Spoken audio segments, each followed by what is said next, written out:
新宿2丁目で唯一出禁にされたゲーバーがあるんですけど、未だに出禁にされた理由に納得いってないというか、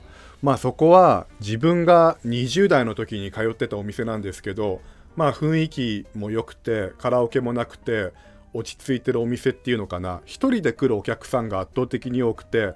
で一人で行ったらみんな誰かいて、でこうおしゃべりするみたいな、ちょっと大人な感じのゲーバーだったんですよ。で気に入って何回か通ってるうちに、ある時隣に来たお客さんが結構こう渋めの、当時自分25、6歳だったと思うんですけど、もうその時45ぐらいだったのかな。ちょっとね、俳優の小木茂光さんみたいな見た目をしたね、渋めのおじさんが来たんですよ。ちょっとタイプかなみたいな。でそのおじさんがなんかずっと中森明菜の話をしてて、で自分も割と中森明菜当時聞いてたので、ブロンドいいですよねとかそういう話をしてたら、君いくつって聞いてきて、25ですけどとかって言ったら、なんでその年で明菜を知ってるんだいみたいな感じになって、で自分もともとその80年代アイドル的なものをちょっと詳しかったので、マイナーな、どっちかっていうとその松田聖子とか中森明菜とか小泉今日子というよりもちょっとマイナーなアイドルとかがなんか好きだった時期があって、松本紀子の雨と水曜日が好きでしたとか、なんかそういう話をしてたら、なんか向こうもその例えば南野陽子とかが好きなんだけど話しかけたかったとか、吐息でネットとかそういうハイカラさんが通るとか有名な曲ではなくて、変なのとかそういうちょっとあんまり売れなかった曲が好きなタイプで、なんかそういう話でちょっと盛り上がったんですよ。でなんか今度カラオケに行こうかみたいな感じになって連絡先を交換して、で自分はもちろんその人のこと見た目いけたので喜んで連絡先を交換して、でその人に彼氏がいるかどうかとかそういう深い話はしなかったんですよ。で一応連絡先は交換したんですけど、なんかその親密なやり取りをするわけでもなく、一応ただアドレス帳にいるだけみたいな。でまたそのゲーバーに行ったら偶然その人が来てみたいなことがこう 3,4 回ぐらい繰り返されたら、ある日携帯のそのメールに、そういえば一番最初に会った時にカラオケ行こうよって言ってたけどカラオケ行かねみたいな感じになって、向こうから誘ってきたんですよ。で誘われたと思って、じゃあ行こうかなと思って新宿3丁目にあるカラオケ屋に2人で行ったんですね。でなんかやっぱりそのなんかマニアックな歌を歌って、でなんかその人の世代である飯島まりの愛を覚えていますかとかをこう歌って、懐かしいマクロスみたいな話にね、こう 2,3 時間こう夏メロカラオケみたいなのをやったんですよ。したらなんか向こうがこれ歌おうぜって言って、男と女のラブゲームを入れたんですね。で男と女のラブゲームをこう歌ってるじゃないですか。したらこうデュエットしてる最中に、カラオケボックスだからこう狭い空間ですよね。こう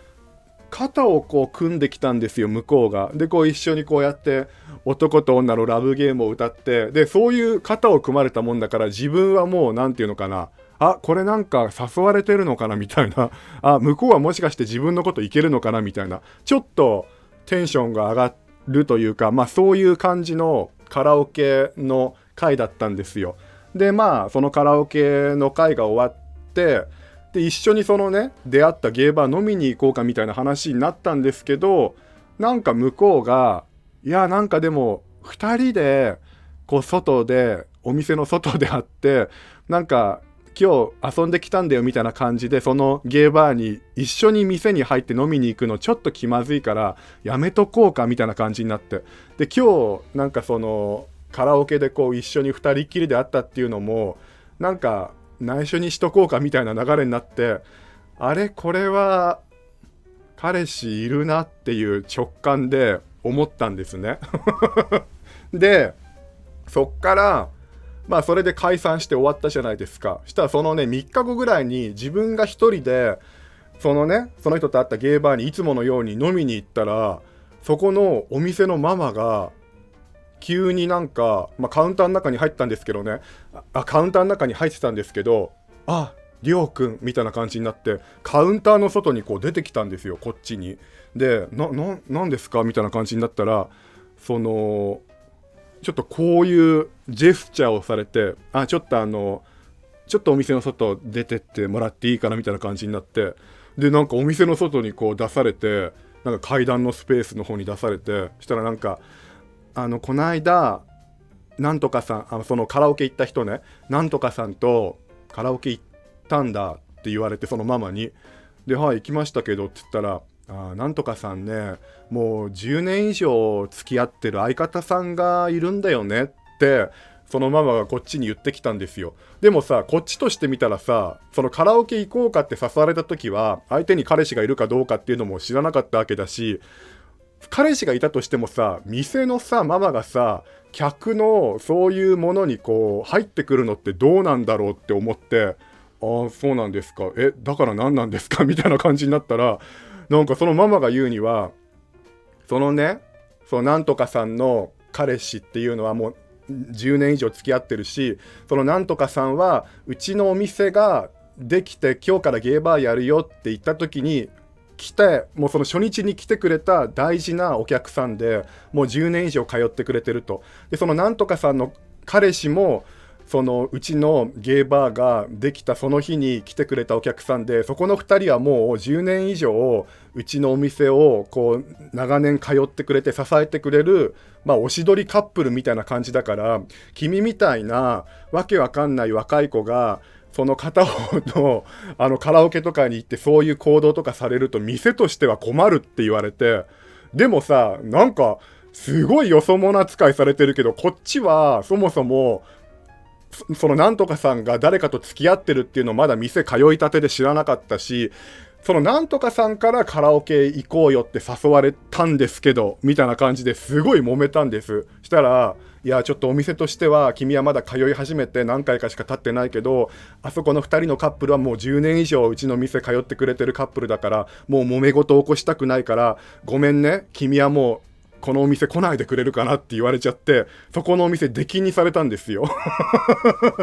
なんだこの店はみたいな。で、なんかさ、結局多分カラオケ行ったってことが、そのなんとかさんの相方に何かでバレちゃったんだと思うんですよ。メールのやり取りを見られたのか何なのかわからないですけど、で、それでママにチクってお客出禁にしてみたいな感じになって、きっと出禁にされたと思うんですけど、もう本当、もらい事故もいいところというか、確かにそのなんとかさんのことはいけましたけど、でも、その彼氏がいるっていうのも知らなかったし、カラオケに誘われたもそのなんとかさんから誘われたわけだし、自分には全く非がないと思ってるから、いや、自分は全く悪いとは思ってないですけどって言って、でもそういう君の気持ちとか関係なしに、もうこのお店には来てほしくないから、もうお店に来てもらっても入れないからそのつもりでねって釘を刺されちゃって、なんだこの店みたいな。で、もう一つ、その出禁にされたゲーバーに不満があって、そのなんとかさんとカラオケに行く直前に、そのね、お店の飲み会みたいなのがあったんですよ。ちょうど東日本大震災が起きた年で、その東北を応援しようみたいな感じで、福島とかそういう宮城とかの地酒の日本酒をたくさん飲んで応援しましょうみたいな飲み会を日本橋でそのお店が企画したんです。で、そのお店のママとか従業員とかお客さんにこう声をかけて20人ぐらいで集まって、その日本橋で東北の地酒を飲みましょうっていう会に、その自分のことをカラオケに誘ってきたその人もその飲み会には行くから、自分もそれを聞いて行きたいなって言って、でみんなでその東北を応援しようっていうことでね、東北の日本酒を飲むっていう会を日本橋でやったんですよ。そしたらそのお店が主催したものだったんですけど、そのお店とすごく仲がいいゲーバーがあって、そこのゲーバーのママがうちらもその飲み会に参加したいって言い始めて、その2点合同になったんですね、その日本橋の飲み会っていうのが。なんだけどその当日になって、その後から入りたい、一緒に企画したいって言ったそのお店のママと従業員が3人4人ぐらい来れなくなっちゃったんですよ。なんか前の日が土曜日で、朝までお客さんと付き合わされて、も深酒で従業員もみんなグロッキーだからちょっと行けませんみたいな、割と向こうの都合でキャンセルになったんですね。で20人規模ぐらいで予約してたものが結局まあ何人かわからないですけど20人で予約してたとして、まあ4人とか来なくなったわけで16人とかになったんですよね。そしたらさ、なんかさ、そのね来なくなった分キャンセルできないから20人の料金を16人で払うみたいになったんですよ。でもそのお店の都合じゃないですか、その来れなくなったっていうのが。なんでそのお店に行ったこともないうちら客も含めて、そいつらが後からやりたいって言って結局来なかった4人分を上乗せして払わなきゃいけないんだろうみたいな、こう不満を持ちつつ、その出禁にされたゲーバー一応主催のあれなんですけど、ごめん今日ちょっと20人のあれだったんだけど16人になっちゃって来なかった4人分一人一人に加算でいいみたいな感じになって、なんか本来払う金額よりも多めに払わされたんですね。でなんかそこはもうちょっと納得いってなくて、なんかそこの店が主催だったらなんか他のお店のトラブルみたいなのをこう自分の店の客にこう払わせるのってどうなんだろうとかまあ思ったんですけど、まあ別に自分はね、その小木重光に似たお客さんとまあ日本橋でお酒飲めたからそれはいいんですけど、その後カラオケも誘われたし、結果ねカラオケ行ってそれが最後になりましたけど、それで出禁にされちゃってね、なんかだからそういうなんかあんまり常識がない店だったのかなみたいな、ちょっと今考えると思うんですけど、さらにそのね4人来なかったじゃないですか。でその4人がいるお店にそこの出禁にされたゲーバーのお客さんに連れてかれたことがあったんですよ、一回。その飲み会の次の週ぐらいに。でそこのお店に初めて行ったんです。でうちらこの間の日本橋の飲み会に行ったんだよみたいな話をしたら、そこのお店のママがああそうなんだ、うちら朝まで飲んでて行けなかったんだよねみたいな話をして、なんか謝りも何にもない。でなんかうちらがあなたたちが来なかった分料金上乗せされて払ったんだよねみたいなことをこうやんわり言ったんですよ。そしたらああそうだったんだみたいな何にもなくて、で別にそこでの酒代を安くするわけでもなく、なんか謝りもなくみたいな、こう2点どっちもあまりにちょっと非常識すぎないかなみたいな。自分がもしゲーバーをやってたとしたら、後から自分も行きたいですって言って行けなくなったって言ったら自分たちのキャンセル料は自分たちで払うし、他の店の客に負担をさせといて、その負担をさせたお客さんが自分のお店に飲みに来て謝らずに会計も安くしないってどういうつもりなんだろうみたいな。なんかあそこの2店舗本当になんかちょっとずれてるなっていう。でその来なかったその4人が来なかったそのゲーバーはその1年後ぐらいに潰れたんですよ。でざまあみろって思ったんですけど、自分を出禁にしたゲーバーは未だにまだ2丁目にあるんですよ、そこは。だ多分その自分のことをカラオケに誘ったその人もその相方も未だにもう20年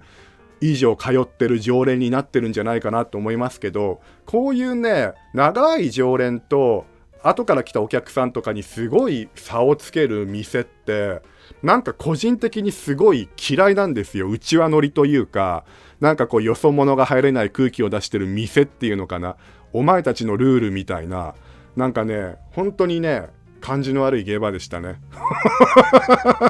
もう名前を晒してやりたいぐらいですよここで。